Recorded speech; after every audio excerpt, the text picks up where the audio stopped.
श्री राम। श्री मलूक नागर जी, कृपया 4-5 मिनट में अपनी बात पूरी कीजिएगा जी। और मेरा सभी मान्य सदस्यों से निवेदन है 5 मिनट में अपना निवेदन पूर्ण करें। जी अध्यक्ष जी, बहुत बहुत धन्यवाद, आपने बोलने का मौका दिया। मैं आज इस 193 की चर्चा से पहले राज्यसभा में जो हंगामा हुआ उसके बारे में कहना चाहता हूं कि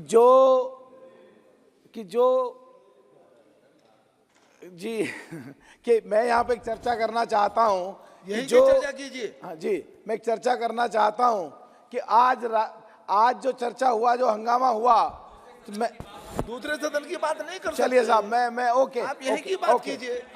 हो गया। अच्छा, मैंने कह दिया, पहले ही कह दिया। जी उठाता यहाँ पे। हाँ जी, हाँ। नहीं सुन, मैं राज्यसभा की बात यहाँ पे नहीं उठा रहा हूँ, मैं राज्यसभा की बात यहाँ पे नहीं उठा रहा हूँ, लेकिन जो लोग आज चौधरी चरण सिंह जी को, जो मैंने 4-5 दिन पहले मांग की थी कि उनको भारत रत्न दिया जाए, नहीं, आपको क्या और पता क्या उनके हुआ है? साथ He is not baba voting that.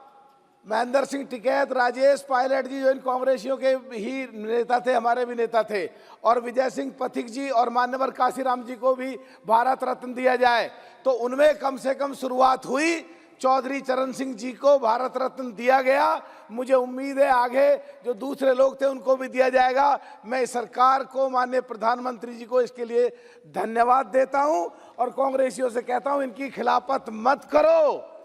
तुम्हें किसी इंडिविजुअल, मेरी या किसी और की खिलाफत करनी है, करो। चौधरी चरण सिंह जी की खिलाफत करोगे तो तुम 80% देश के किसान और 56% देश के पिछड़े लोगों की, जिनमें जाट, सब कर रहा हूं मैं, खत्म कर रहा हूं, जिनमें जाट, गुजर, यादव, पाल, सैनिक, कश्यप, सुनार, लोहार, वो तमाम पिछड़ी जाती हैं, उन सब की खिलाफत करोगे तो तुम्हारी स्थिति राजस्थान या मध्य प्रदेश जैसी हो जाएगी।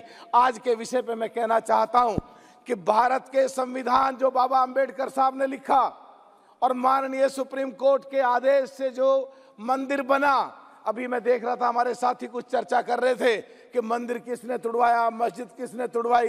भाई इसकी भी चर्चा कर लो। वो मंदिर किसने बनवाया?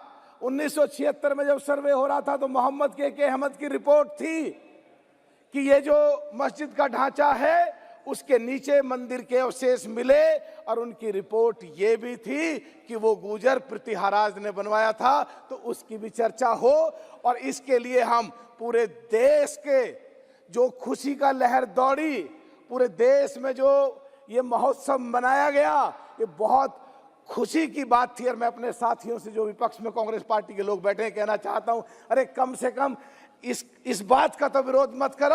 अगर इस बात का विरोध करते हो तो जब देश में विधानसभाओं में चुनाव होते हैं फिर क्यों मंदिरों में जाते हो, क्यों जनेऊ पहनते हैं? हम एक बात के और भी पक्षधर हैं कि माननीय सुप्रीम कोर्ट के ऑर्डर पे जो वहां पे साथ में मस्जिद भी बन रही है, तो कल को मस्जिद भी बनेगी वहां पे माननीय सुप्रीम कोर्ट के आदेश से, तो हम उसका भी स्वागत करेंगे। और एक बात कह के मैं अपनी बात को समापन की तरफ लेकर के जा रहा हूं कि पूरे देश के जो आज हालात हैं और पूरे देश के जो पिछड़े हैं, अगर देश को मजबूत करना है तो विपक्ष का मजबूत होना बहुत जरूरी है, और विपक्ष में सबसे बड़ी पार्टी कांग्रेस है, उसको मजबूत होना बहुत जरूरी है। हम सब जब ही मजबूत रह सकते हैं, और बगैर मतलब की अगर बातों का विरोध करोगे। 1913 में जब ये लेजिस्लेचर सिस्टम शुरू हुआ कलकत्ता में, वो देश एक और था। 1947 में जब देश आजाद हुआ वो एक देश और है। 1952 से जो शुरुआत हुई वो एक देश और था, और आज 2024 का देश और है। नौजवान सब देख रहे हैं, पार्टी, पॉलिटिक्स, जाति सबसे ऊपर उठ के सोचोगे, और सरकार की कहां कहां कमी है, जिस तरह हम निकालते हैं उस तरह निकालोगे तो वोट मिलेंगी। अभी मैं देख रहा हूं हमारे 52 साथी में 4 या 5 कांग्रेसी बैठे हैं, यहाँ सीटें खाली पड़ी रहती हैं। जब हम टकर रहे होते हैं, जूझ रहे होते हैं, भिड़ रहे होते हैं, तो मैं प्रार्थना करना चाहता हूं, जहां देश की बात हो, जहां देश की जनता की बात हो, जहां अब राजेश पायलट जिनकी पार्टी गए थे, आज उनकी जन्मदिन है। आज बस खत्म कर रहा हूं, सब 1 मिनट खत्म कर रहा हूं। आज राजेश पायलट जी का जन्मदिन है, उनसे सीखो। वो सरकार में मंत्री रहते हुए भी देश के लिए, देश की जनता के लिए टकरते थे। बगैर मतलब विरोध मत करो, नहीं तो 2024 में झेलना पड़ जाएगा आपको। श्री हंसराज हंस जी, श्री हंस